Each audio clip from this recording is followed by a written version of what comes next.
রাসূলুল্লাহ সাল্লাল্লাহু আলাইহি সাল্লাম একদিন সাহাবীদের সাথে একটি হাদিস বর্ণনা করতেছেন।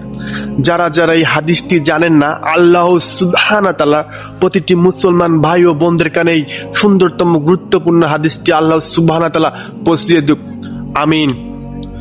আল্লাহর রাসূল সাহাবীদের সাথে একটি হাদিস বর্ণনা করেন, বলেন, হে আমার সাহাবীরা, তোমরা যদি আল্লাহ সুবহানাহু ওয়া তাআলাকে খুশি করার জন্য একদিন একটি মাত্র রোজাও যদি রাখো, আল্লাহ সুবহানাহু ওয়া তাআলাকে খুশি করার জন্য আল্লাহ সুবহানাহু ওয়া তাআলা তোমাদের মুখমণ্ডল অর্থাৎ তোমাদের এই চেহারাকে জাহান্নামের আগুন হতে ৭০ বছরের রাস্তায় দূরত্বে সরিয়ে দেন। সাহাবীরা এই কথা শুনে বললেন, সুবহানাল্লাহ, নিশ্চয়ই আল্লাহ পরম দয়ালু ও ক্ষমাশীল।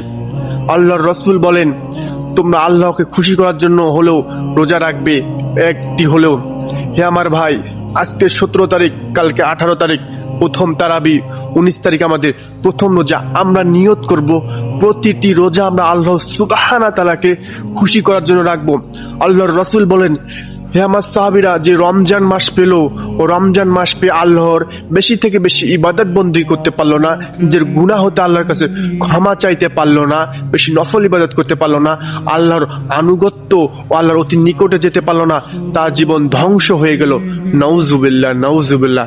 হে আমার ভাই, আল্লাহ বলেন, আল্লাহর রাসূল বলেন যে আল্লাহ সুবহানাহু ওয়া তাআলা গভীর রাতে সপ্তম আসমান হতে প্রথম আসমানে নেমে আসেন ও ডেকে ডেকে বলেন, কেউ কি আসো, আমার কাছে কি চাও? সন্তান চাও, সম্পদ চাও, হেদায়েত চাও, গুনাহ হতে পরিত্যাগ হতে চাও বা পরিত্রাণ হতে চাও, আমার কাছে চাও, আমি সবই দেব।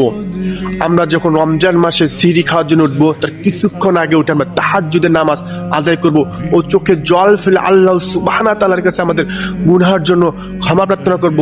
কেননা কোরআনের ৭০ নং ফুরকানের ৭০ নং আয়াতে বলেছেন, আল্লাহ সুবহানাহু ওয়া তাআলা কেউ যদি তার গুনাহের জন্য অনুতপ্ত হয়ে চোখে জল ফেলে ও ওয়াদা করে সে আর কোনোদিন গুনাহ করবে না ও ইসলাম আল্লাহর হেদায়েতের পথে আসতে চায়, আল্লাহ সুবহানাহু ওয়া তাআলা তার অতীতের সকল গুনাহকে মাফ করে দিবে ও সেই গুনাহগুলোকে নেকি দ্বারা পরিবর্তন করে দিবে। সুবহানাল্লাহ।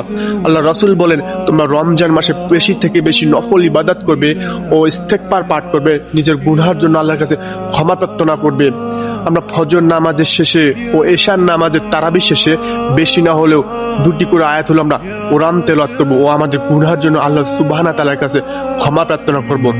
আল্লাহর রাসূল বলেন, কেউ যদি একটি হাদিস বললো ও সেই হাদিসটি কেউ যদি মনোযোগ সহকারে শুনে, আল্লাহ সুবহানাহু ওয়া তাআলা তাদের আমলনামায় সমান পরিমাণ নেকি দান করে। সুবহানাল্লাহ। ও কেউ যদি হাদিসটি শোনার